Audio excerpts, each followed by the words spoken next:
El día de hoy vamos por nuestra tercera conferencia. En esta última sesión nos acompaña la doctora Adriana Mercado Salas. Ella es licenciada en Psicología y maestra en Investigación Educativa por la Universidad de Aguascalientes y está en proceso de la defensa de su doctorado, ¿no? Sus trabajos de investigación y publicaciones están relacionados con sujetos de educación y evaluación educativa. Ha trabajado como investigador en el Departamento de Educación de la Universidad Autónoma de Aguascalientes y se desenvuelve como profesora investigadora en la Pedagógica Nacional. Ella también ha participado en el diseño e impartición de diplomados, talleres y cursos para docentes de distintos niveles educativos. Ha impartido cursos relacionados con la evaluación en el aula, análisis cualitativo, desarrollo de la adolescencia y adultez, y ha participado en diferentes congresos y academias y grupos de investigación. Entonces, sin más preámbulo, le damos la bienvenida a la doctora. Bueno, comienzo diciéndoles que, digamos, el título que había quedado en el cartel quedó un poco amplio y quise mejor ahondar en esta parte de la tesis de doctorado en la cual estuve trabajando durante los últimos 4 años. Se movió un poquito la presentación, pero vamos a poder estar interactuando con ella. Bueno, el título de la tesis de doctorado fue el diseño de una guía de observación de prácticas de retroalimentación durante las clases de matemáticas en 5º grado de primaria. En este caso voy a enfocarme al uso de la videograbación para la recolección y análisis de esta práctica docente que sirvieron como insumo para poder validar esta guía de observación. Bueno, el director de tesis en este caso fue el maestro Felipe Martínez Rizo y pertenezco al cuerpo académico de formación permanente de profesionales de la educación de la Universidad Pedagógica Nacional. Están los dos logos, tanto de la Universidad Autónoma, que es donde realicé mis estudios, y de mi institución que tengo descripción en este momento, que es la UPN Unidad 011. Bueno, vamos a comenzar. El esquema de la presentación que voy a trabajar el día de hoy va a ser un poco más relacionado precisamente con la parte de investigación. Voy a presentarles sus objetivos, cuáles fueron, de dónde partió esta temática del desarrollo de una guía de observación, que son los acercamientos a la práctica docente, que tienen que ver mucho, y voy a retomar mucho de las cosas que mencionó la doctora Shamali en su conferencia anterior, de esta metodología que se tuvo que seguir con su objeto de estudio, la guía de observación, cómo estuvo estructurada, y el proceso de obtención de datos con este recurso digital. Voy a dar algo de los resultados del pilotaje de esta guía de observación, aunque no es el objetivo de esta conferencia. Y bueno, unas conclusiones en torno a la investigación completa y en cuanto al recurso que se utilizó. Bueno, les comento que los objetivos de esta investigación fue el principal, desarrollar un instrumento de observación de prácticas de retroalimentación en aula. Ante esto se tuvieron 2 objetivos particulares, que fue contribuir con el desarrollo de una operacionalización, un acercamiento teórico sobre los aspectos de las prácticas de retroalimentación y sobre todo en la asignatura de matemáticas, y contribuir al desarrollo de instrumentos de calidad que den cuenta de prácticas de enseñanza y de evaluación en el aula. Digamos, paralelo a esto, un objetivo que salió de esta investigación y que no se tenía planteado desde el principio fue precisamente identificar e implementar una metodología para la obtención de datos con estos recursos tecnológicos como apoyo para la validación de la información. Bueno, esta investigación es una investigación aplicada de tipo metodológico, es decir, en esta investigación el objetivo en realidad no era ver cómo eran las prácticas de los profesores, sino saber qué calidad tenía el instrumento que se estaba desarrollando para dar cuenta de esas prácticas.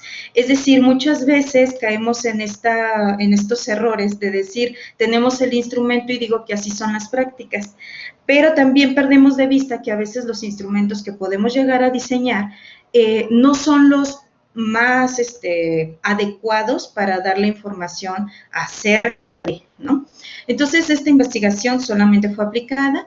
El objeto de estudio precisamente fue estas prácticas de retroalimentación, y esas prácticas de retroalimentación eran, digamos, definidas como aquellas acciones de acompañamiento para llegar a la solución de una tarea matemática durante una clase. Es decir, todas aquellas acciones que se daban como respuesta a lo que los alumnos iban haciendo para solucionarla. Bueno, el modelo propuesto, que no me voy a meter a discutir esta parte teórica de dónde se obtuvo y qué cosas le faltaron, qué cosas le sobraron, etcétera, fue este del que partimos y del que propusimos después de un largo proceso en donde estuvieron inmersos desde expertos en la materia, en la asignatura de matemáticas, hasta expertos metodológicos. Se plantearon dos tipos de dimensiones: el tipo de información que provee el docente, y obviamente para esta parte de la retroalimentación era también el papel que asumían los profesores, ¿no? Bueno, los actores, que eran tanto el profesor como el alumno. Entonces, lo que se midió fueron cómo se utilizaba o qué era la presentación del propósito, las frases que se utilizaban en el aula, las preguntas formuladas, la validación e institucionalización que se daba en el aula, el papel del docente y el papel del alumno. Bueno, una vez sabiendo que teníamos como esta construcción y que se desarrolló el instrumento, entonces nos dimos a la tarea de saber, a ver, ¿qué vamos a hacer? ¿Cómo vamos a obtener la información? ¿Vamos a hacer una observación directa? ¿Qué vamos a hacer? Entonces, estuvimos dándonos a la tarea de investigar cómo se habían hecho o cómo se habían validado diferentes instrumentos de evaluación o estos protocolos de observación más estructurados. Entonces, sobre las videograbaciones, las cosas que a priori teníamos ya claras era que tenían que ser videograbadas, las clases de matemáticas completas de un día, que tenían que ser escuelas, en este caso lo delimitamos a un contexto urbano, en ciudades pertenecientes a los municipios de Jesús María, Francisco de los Romo y de Aguascalientes, y que al menos teníamos que videograbar 21 aulas de los diferentes municipios. Es decir, para que tuviéramos precisamente datos suficientes para realizar diferentes análisis cuantitativos que nos pudieran dar información sobre el instrumento que estábamos planteando. Bueno, ¿cómo se hizo esto? Esto se hizo, digamos, en colaboración con con otra chica que también estaba haciendo una investigación dentro del marco del doctorado. Y lo que se hacía era de que se tenían dos cámaras, una cámara principal que estaban siempre de espaldas a los estudiantes enfocando hacia el alumno, en la cual la principal era manejada por el mismo observador, más bien por el mismo investigador. Nosotros estábamos presentes grabando estas clases. Y la cámara secundaria servía como un insumo por si llegara a faltar o a fallar la cámara principal. Entonces también, como se trataba de ver como todas estas interacciones que tenían el profesor con los alumnos, además de eso, además de las cámaras, se les ponía un micrófono de solapa, un micrófono lavalier a los maestros para que pudiéramos claramente en las videograbaciones escuchar las conversaciones y las interacciones que se daban entre ellos. Bueno, ¿qué fue lo que se tuvo? Se tuvieron estas grabaciones, se tuvo la participación de 27 profesores de educación básica de 5º grado. En este caso se tuvo 4 de San Francisco, 2 de Jesús María y 21 profesores de la ciudad de Aguascalientes. La ciudad es, digamos, un contexto muchísimo más urbano, mientras las de San Francisco y Jesús María tenían un contexto, digamos, San Francisco de los Romo más rural, pero Jesús María está como en estas intermediaciones entre estos otros dos municipios, lo cual ya lo convierte en escuelas realmente públicas urbanas. Se tuvieron 2 grabaciones de cada profesor, esto con la finalidad, precisamente como se trataba de una observación, para poder comparar cómo eran sus prácticas de retroalimentación en una sesión y en otra, y para poder evitar un poco de ruido o de sesgo al estar evaluándolas, ¿no? Bueno, ¿con qué nos encontramos cuando hicimos esta parte? He de confesar que fue un tanto difícil esta parte, La comunicación y, digamos, la conexión con estos profesores fue muy fluida. Ellos fueron muy partícipes, incluso ellos estuvieron de acuerdo en que se les grabara. Se utilizaron precisamente estos formatos de consentimiento en donde ellos accedían a que se grabaran, pero que estas grabaciones solamente iban a ser con el fin de validar las guías de observación.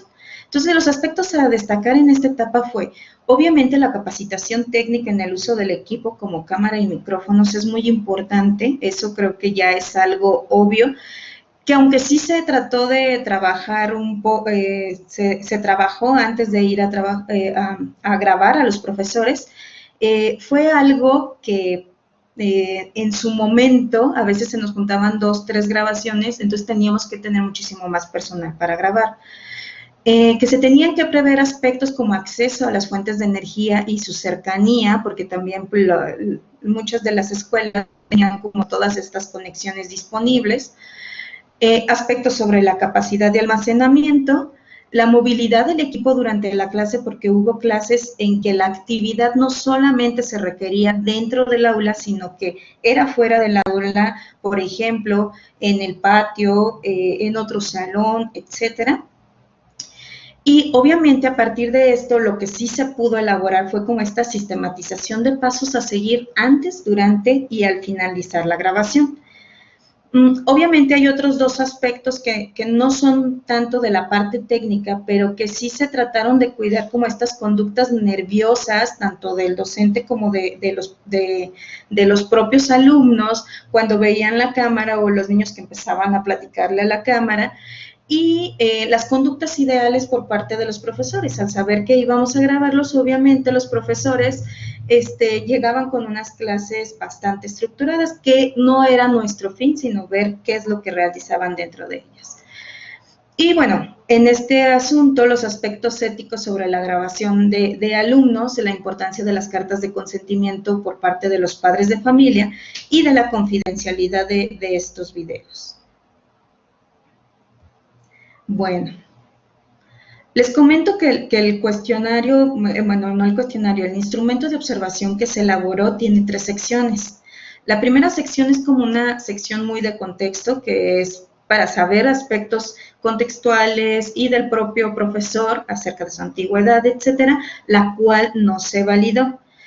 Hay una sección 2 de registro que precisamente tiene estas 6 variables que ya mencionaba, y que precisamente se describen en forma, digamos, de rúbrica, desde aquellas acciones que tienen que ver con una retroalimentación más valorativa, hasta aquellas acciones que son de una retroalimentación más devolutiva, es decir, desde aquellas prácticas más tradicionales hasta unas prácticas más formativas dentro del aula. Y la sección 3, a partir del registro de todas aquellas acciones que se veían dentro del aula, el mismo observador determinaba el tipo de retroalimentación usada en el aula, es decir, si la retroalimentación que prevalecía en el aula era valorativa, descriptiva u orientadora, las cuales les voy a explicar en un momento más. Bueno, solamente para como contextualizar un poco de cómo estaba el instrumento. Una vez que se tuvieron todos estos videos de las clases de matemáticas, se tenía que decidir cómo iban a ser usadas. Entonces, lo que se hizo fue, revisando diferentes instrumentos de observación, digamos, más complejos que ya se tienen hasta ahora, se vio que se hacían cortes o se hacían registros solamente momentáneos. Hay instrumentos que hacen registros cada 5 minutos, pero solamente en esos 5 minutos que está haciendo el profesor, que está haciendo el alumno y lo que encuentres en ese momento. En este caso, lo que se optó fue hacer cortes de 10 minutos. Entonces, teníamos desde 3 clases que solamente tuvieron 4 cortes, es decir, duraban alrededor de 40 minutos, hasta una sola clase de matemáticas duró alrededor de 150 minutos, es decir, 2 horas y media. Entonces, una vez que se dividieron todas estas clases, solamente se tomaron como muestra para realizar el análisis 40 clases, es decir, 20 profesores, 2 clases de cada uno. Se tuvieron 291 cortes. ¿Cómo se hizo la validación aparte de esta estrategia del video? Bueno, se hizo un pilotaje con 2 calificadoras, estas calificadoras previamente capacitadas, en donde realizaron la observación de estas 40 videograbaciones, 291 cortes, en donde ellos iban haciendo esta calificación conforme iban viendo el video. Tenían la opción de detener el video, de volver a regresarlo, etcétera. Esa es una de las ventajas que hemos encontrado al utilizar las videograbaciones como insumo para la observación de la práctica docente. Y después esto nos sirvió para obtener calificaciones cruzadas y que permitieron obtener estas evidencias de confiabilidad. Entonces, el proceso de captura de los datos fue realizado por mí. En un principio se planteó una base de datos digital en donde ellos solamente iban a ir llenando para obtener una base de datos para análisis cuantitativo directo. Sin embargo, por el tiempo que les requería hacer todo esto y regresar los videos, detenerlos, etcétera, ellas lo empezaron a hacer en papel, entonces ya nada más me hacían llegar los registros y yo era la que llenó esta base de datos. Esa parte no funcionó muy bien en este momento, que es el primer momento en el que se aplicó la guía de observación. Bueno, ¿a qué tipo de evidencias o a qué tipo de análisis se sometió esta guía de observación, esta información obtenida con esta guía? Se obtuvieron 2 tipos de evidencias, tanto de validez como de confiabilidad. En este sentido, en cuanto a la validez, se obtuvo evidencia sobre contenido a partir de la evaluación de un grupo de expertos, es decir, de un jueceo. Cabe decir que este jueceo no fue aislado, fue un jueceo en grupo de manera colaborativa, en donde se reunieron todos los expertos y se empezó a revisar esta guía de observación. A partir de este momento se hicieron las modificaciones del instrumento, se obtuvo esta validez de contenido y entonces fue que esta guía de observación, ya en su versión final, digamos, más terminada, se llevó al trabajo de campo en donde estas 2 chicas tuvieron que hacer la observación de las 40 clases.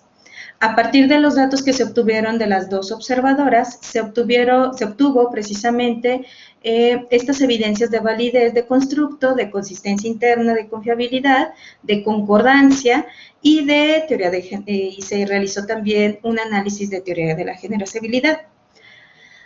¿Qué se obtuvo mediante estos análisis?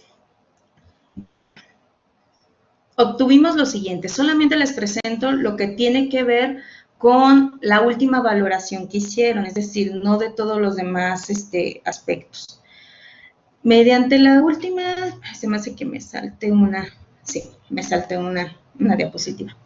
Ok, en cuanto a la consistencia interna que se obtuvo de esta guía de observación, se encontró que de los 6 aspectos que estábamos describiendo como acciones que permiten la retroalimentación en el aula, sea cual sea, y que la describen, se encontró que esta presentación de los objetivos salía del constructo realmente de la información de esta estructura factorial, con lo cual se elevaba bastante el alfa de Cronbach. Entonces, lo que sí se encontró es que solamente es un factor, no 2 como se había propuesto inicialmente, que tanto las acciones del docente como del alumno tienen que ver o se integran con esta parte de las frases, de las preguntas y de la validación e institucionalización dentro del aula, y por lo cual esta variable de presentación de objetivos sale completamente de la estructura, o al menos como está planteada en este momento.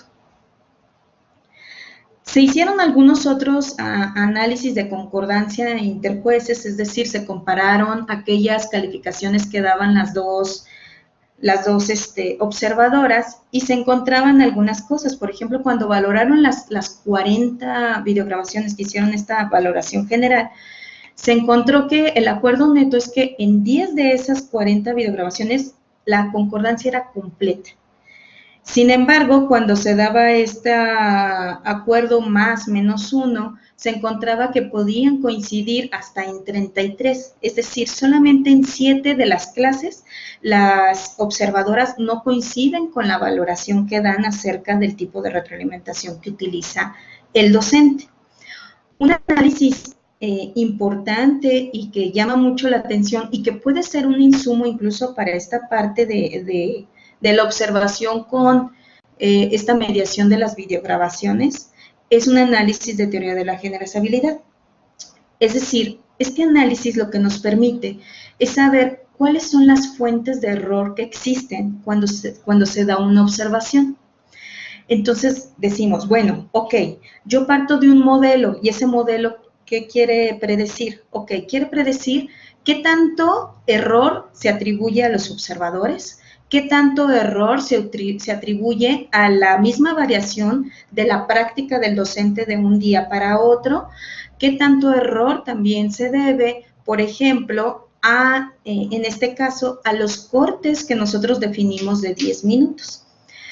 Para esta parte general del análisis más cualitativo, se encontró que el error más fuerte se encontraba precisamente dentro de los observadores, es decir, la severidad con la que una u otra observadora califica, pero también se da como un análisis cualitativo integral de este análisis, en donde precisamente las observadoras tenían que señalar el minuto y el segundo en que estaban valorando una acción.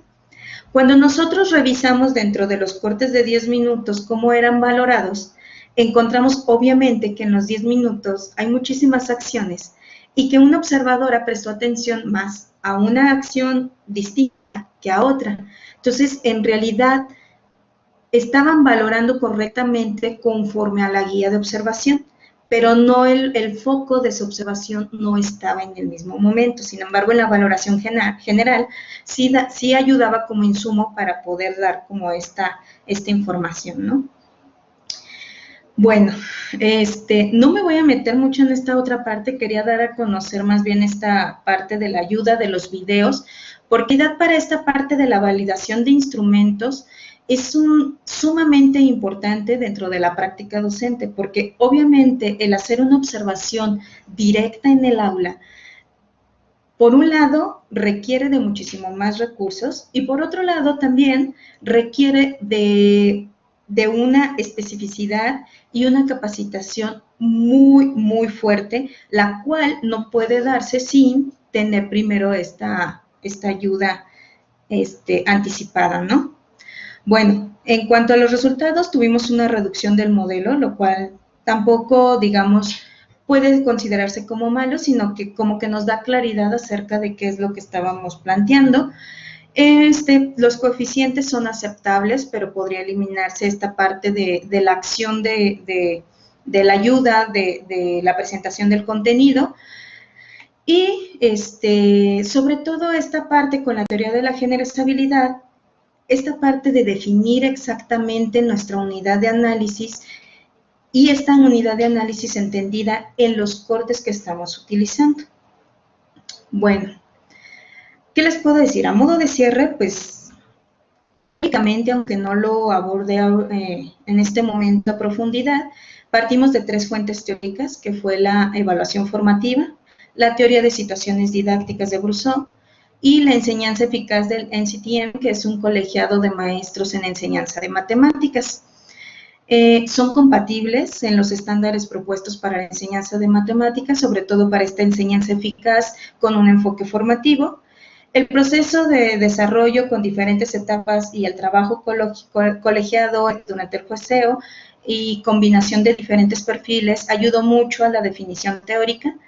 El trabajo de campo con el uso de estas videograbaciones como fuente de información nos permitió realizar los análisis estadísticos que tuvimos después.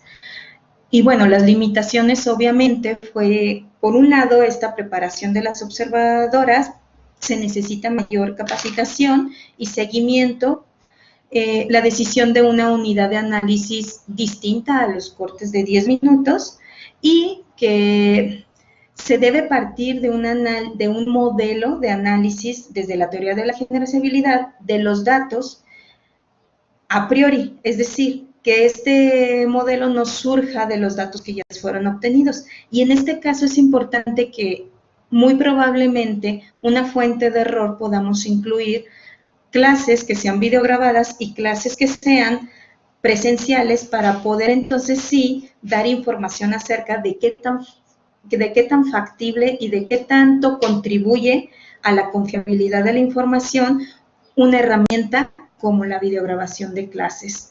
Bueno, pues esta es la bibliografía, alguna de la bibliografía que utilicé, y espero haya quedado más o menos entendido y les doy las gracias. Sí, gracias, Adriana. Estaba esperando a la moderadora de interacción aquí y también pudieras comentar de, bueno, en estos estudios que han hecho, cómo han aprovechado tecnologías digitales.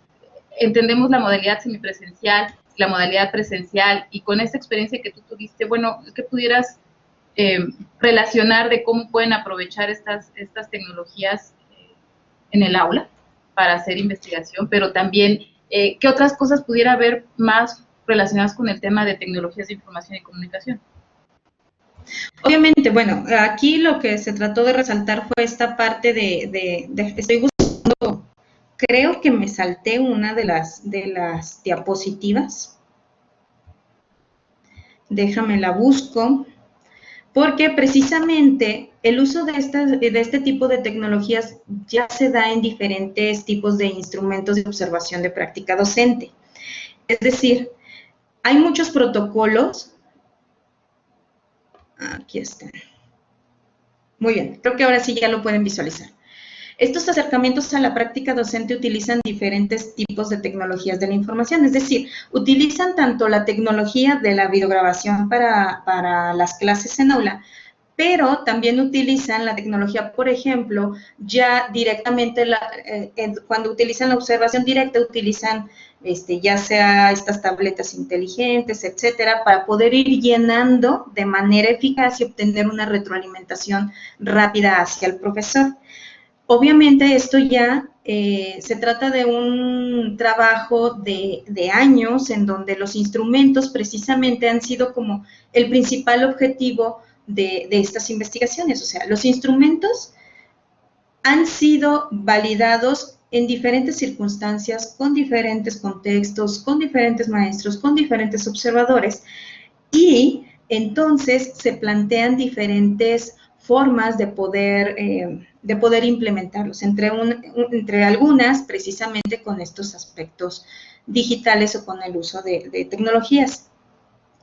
No se utilizan precisamente, digamos, ahorita no se han valorado cómo son estas prácticas docentes dentro de alguna plataforma digital, por ejemplo. Han sido simplemente en digamos, estas clases presenciales dentro de un aula con el uso para fines investigativos de alguna tecnología como recurso, como mediador, ¿no? Te digo, bueno, se tienen estos tres tipos de acercamientos a la práctica docente. Uno es de interrogación, análisis de evidencias y de observación. Estos son algunos de los instrumentos que se han elaborado que utilizan este tipo de herramientas. Se tiene el trípode, que es dirigido a los alumnos, que se les pregunta la forma en que ven las prácticas de su profesor. Está este otro, el SEC, que es un cuestionario dirigido hacia profesores que tiene que ver con el currículum implementado dentro del aula. Eso es como dentro de los de interrogación. Dentro de los de análisis de evidencias está este ICA o el Scoop Notebook, que son más bien como instrumentos que dan evidencia sobre lo que se hace en el aula, pero que van acompañados con instrumentos que contextualizan esa práctica o esa tarea. Y están aquellos que son de observación, que es dentro de los que yo digamos, me metí más a fondo a trabajar, que es el FIAC de Flanders, que este es un instrumento muy, digamos, conductual, de conductas muy observables, y están otros más complejos, que es el CLAS, que es para estas prácticas de evaluación. Está el MQI, que es para matemáticas, está el Plato, que es para lenguaje, y está el Quality Science Teaching, que es también para ciencias. Todos estos instrumentos que se han elaborado son en diferentes asignaturas, y para poder certificarse como observador de estos instrumentos se utilizan las herramientas tecnológicas. Es decir, yo puedo, todos estos tipos de instrumentos son del MED Project, y yo puedo certificarme como evaluadora a través de ciertas plataformas mediante una invitación. No sé si queda un poquito más clara esta parte. Gracias, gracias Adriana. Por aquí a otras preguntas en relación a la experiencia que compartiste, nos comenta o hace una consulta, ¿no? De que evidentemente en estas videograbaciones a veces pudiera pensarse que las personas no actúan de forma normal, ¿no? Que lo comenta por ahí la maestra María Eugenia. Y José de Jesús García comenta que tú hablaste de observadoras y evaluadoras, si hay algún peligro de que pudieran cambiar resultados si fueran hombres los que estuvieran en estos roles. Fíjate que ahí bueno, esa fue una variable que no incluimos por ejemplo, para la teoría de la generalizabilidad. Podríamos meter ese dato, es decir, podríamos meter como una fuente de error el que un hombre evalúe a un hombre, o que un hombre a una mujer, o una mujer viceversa, ¿no? Ese podría ser una de las fuentes de error. Por eso también quise rescatar como esta otra parte de la ayuda de este tipo de análisis, porque nos permite detectar qué es lo que nos está causando más ruido. Por otro lado, bueno, en este caso, obviamente, no tuvimos ningún hombre participando. Y no fue algo planeado ni nada, sino que simplemente algunos de los maestros que tuvimos entrevistas inicialmente no quisieron participar en la investigación, lo cual es completamente comprensible. Las mujeres fueron las que sí aceptaron, y obviamente también lo entendemos en el sentido de que en educación básica tenemos un grueso bastante fuerte de mujeres impartiendo clases dentro de las aulas de primaria. Muy bien, muchísimas gracias.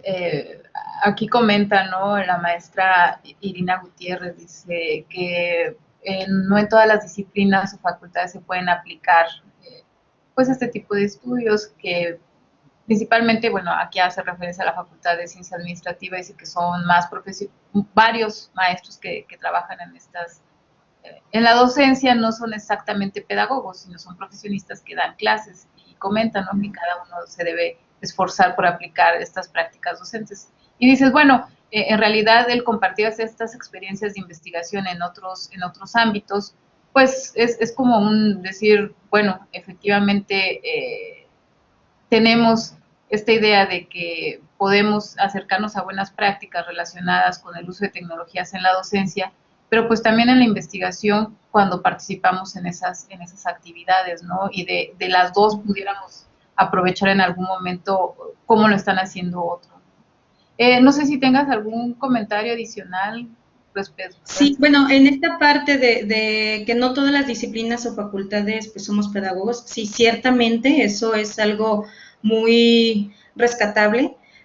Ciertamente por eso nosotros partimos de la idea de que tiene que haber un instrumento que dé, digamos, esta información muy válida sobre qué es lo que pasa en las aulas, no en el sentido de decir tú eres así, tú eres así, tú eres así, o como una forma de evaluación que se puede utilizar después con algunos otros fines precisamente de dar como ciertos premios o ciertos castigos a los profesores, sino que esta herramienta que se construyó, esta guía, es una guía estructurada, primero son las acciones y después es una rúbrica en donde el profesor, ya en un segundo momento, que todavía no llegamos a eso porque el instrumento todavía no está completamente terminado, lo que se pretende es que el profesor pueda decir, bueno, yo quiero que me observen con este instrumento de observación, y el mismo instrumento de observación, al ser una rúbrica, tiene un sentido formativo, es decir, el profesor pueda ubicarse dentro de estas prácticas de retroalimentación y decir, ok, si yo cambio esta acción, dentro de mi aula, si yo cambio este tipo de preguntas por este otro tipo de preguntas, mi tipo de retroalimentación y de interacción con mis alumnos puede cambiar. Muy bien, pues muchas gracias, Adriana. Digo, siguen ahí comentarios asociados, ¿no? A este tema, pero en general creo que fueron las preguntas que surgieron en el foro y pues ya nos estamos acercando al cierre, ¿no? de nuestro evento y quisiera, pues en nombre de todos mis compañeros, todos los que están aquí en la red de calidad de educación mediada por tecnologías, pues darles las gracias a todos los que estuvieron conectados, a los que entraron en cada una de las sesiones que tuvimos durante el día de hoy, y digo, para que me vean y no vean la presentación, y ya luego Gracias. para hacer esto un poquito. Gracias. Aquí estamos, ¿no? Ya nada más para cerrar, de agradecerles, ¿no? Les recuerdo que el próximo viernes vamos a tener otras 3 sesiones. En realidad, les vamos a recordar un día antes para todos los que se inscribieron en las siguientes sesiones. Hay 3 nuevas conferencias que se van a dar por compañeros igual invitados de estos grupos de investigación, y van a compartirse experiencias relacionadas con, desde experiencias que se han vivido en educación superior sobre la acreditación de los programas educativos virtuales, buenas prácticas en las universidades, el uso de cortometraje como un recurso de aprendizaje. Recuerden la cuestión semipresencial y cómo pues, se pueden utilizar algunos recursos, no solo en el aula, sino también en plataformas, y aspectos sobre la comunicación e interacción en la virtualidad, ¿no? Estas son las 3 temáticas que se van a estar trabajando el siguiente viernes. La liga de acceso va a ser la misma, aunque se las vamos a volver a enviar para recordarles a todos los que quieran participar. Y pues muchas gracias a todos los que permanecieron y nos acompañaron en estas sesiones. Y muchas gracias por estar aquí y acompañarnos.